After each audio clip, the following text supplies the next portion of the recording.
कि कभी कभी गलत रास्ते से कमाया हुआ धन किसी न किसी तरह से मुझे नुकसान पहुंचाता है। जैसे जो ज्ञान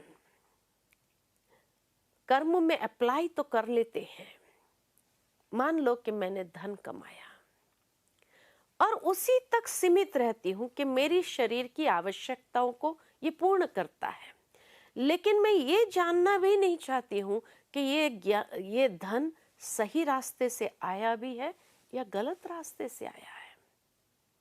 अगर वो गलत रास्ते से आया है तो जरूर उसका हिसाब किताब जो बनेगा वो मुझे ही चुकता करना पड़ेगा। कई बार कई लोग कह देते हैं, अरे आम गिनने से मतलब या खाने से मतलब, कहाँ से भी आए, कोई भी वृक्ष से आए हमें क्या, है ना। तो धन भी जहां से भी आए हमें क्या। लेकिन नहीं, महर्षि वाल्मीकि की बात याद आती है कि महर्षि वाल्मीकि को जब ये कहा गया कि भाई तुम अपने परिवार वालों के लिए ये कर्म करते हो, इतना लूट मार करते हो, लेकिन उनसे पूछो तो सही कि क्या वो तुम्हारे कर्म के हिस्सेदार है। जब उसने जाकर अपने परिवार वालों को पूछा कि भाई मेरे कर्म के लिए जो मैं कर्म करता हूं, आप लोगों का पेट भरता हूं, आप लोगों की आवश्यकताओं को पूरा करता हूं, तो क्या मेरे पाप कर्म में आप लोग हिस्सेदार रहेंगे। परिवार वालों ने मना कर दिया। बस वही उसके जीवन का टर्निंग पॉइंट हो गया। कहने का भावार्थ ये है कि कई बार हम ये भी नहीं समझते हैं कि भाई जो पाप कर्म मैं कर रहा हूं वो मुझे अकेले को भोगना होगा, ये मेरे साथ और भी है।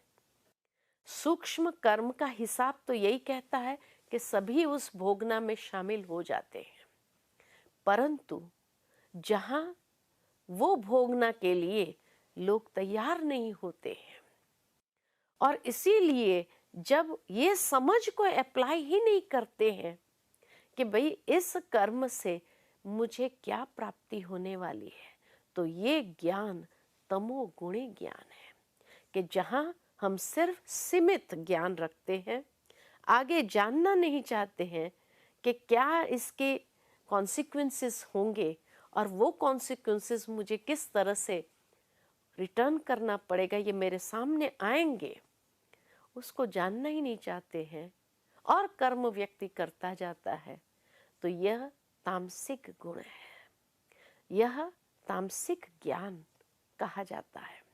तो इस प्रकार सात्विक ज्ञान जो हर एक को आत्मिक भाव में देखते हुए, हम समझते हुए उस भाव से, उस वृत्ति से कर्म में आते हैं। राजसिक ज्ञान अच्छा है बुरा है इसको समझते हुए फिर आचरण में आते हैं, और तामसिक ज्ञान जहाँ न जानना चाहते हैं न समझना चाहते हैं, बस मेरी आवश्यकताएं पूरी हो रही है ये काफी है, ये तामसिक ज्ञान है, ये तामसिक ज्ञान है। और इस तरह कर्म के 3 प्रकार। अब कर्म के 3 प्रकार को देखते हैं तो जो सात्विक कर्म है अर्थात जो यज्ञ कर्म है और आसक्ति राग द्वेष से रहित कर्म फल की चाह के बिना किया जाता है, वह सात्विक कर्म है। यज्ञ कर्म यानी आत्म शुद्धिकरण के लिए कर्म है जिसमें कोई आसक्ति नहीं, राग द्वेष नहीं, कर्म फल की चाहना नहीं, वो सात्विक कर्म है। राजसिक कर्म कौन से हैं? जो कर्म परिश्रम और अहंकार युक्त है तथा अपनी इच्छा पूर्ति के लिए किया जाता है, वह रजोगुणी कर्म है। तो जो रजोगुणी कर्म है, रजोगुणी कर्म माना जहां परिश्रम है, अहंकार है तथा अपनी इच्छा पूर्ति के लिए किया जाता है, वो रजोगुणी कर्म है। और तमोगुणी कर्म या तामस कर्म किसको कहते हैं?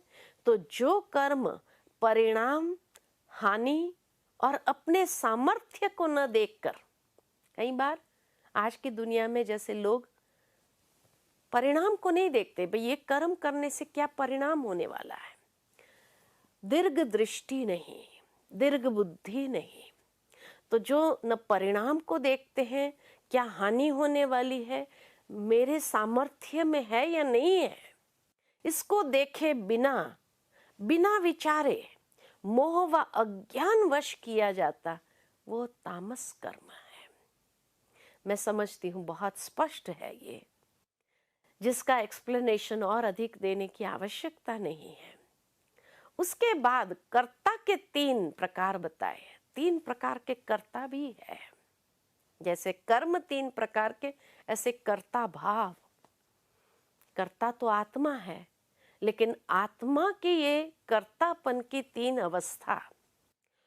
तो जो व्यक्ति संग दोष से मुक्त, अहंकार रहित, दृढ़ संकल्पधारी और उत्साह पूर्वक अपना कर्म करता है और सफलता असफलता में अविचलित रहता है, वह सात्विक करता है।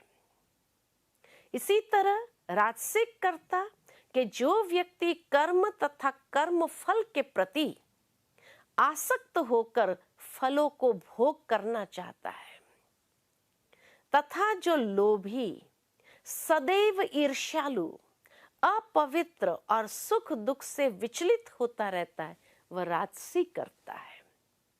और तामसी करता, तो जो कर्ता ज्ञान के विरुद्ध कार्य करता है,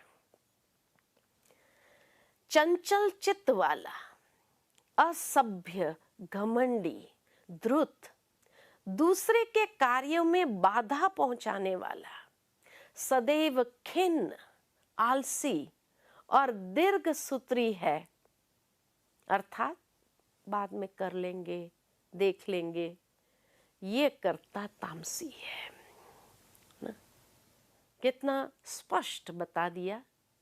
सात्विक कर्ता के धारणा या उसके जीवन की वास्तविकता क्या है, राजसिक कर्ता के भाव क्या है और तामसिक कर्ता के भाव क्या है।